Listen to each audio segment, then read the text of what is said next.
Hoy desde el área de prevención de Proyecto Hombre queremos compartir con todos los padres y con todas las madres cuál es la actitud favorable que se debe tener ante las tecnologías. Existen tres maneras por parte de los padres y las madres de afrontar el uso de las tecnologías. La primera es tener una actitud completamente despreocupada, muy permisiva e irresponsable, donde no se conoce el uso que vuestros hijos hacen de las tecnologías. En consecuencia, los hijos e hijas no consiguen gestionar el uso de estas herramientas. Por otra parte, tenemos una actitud prohibitiva o sobreprotectora, la cual no ayudará a desarrollar la capacidad favorecedora y crítica de estos medios.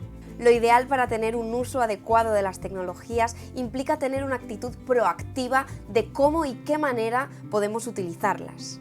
De esta manera los hijos e hijas podrán disfrutar de todas las potencialidades de estas herramientas, de estos recursos, como puede ser conocer, comunicar, aprender, expresarse y crear.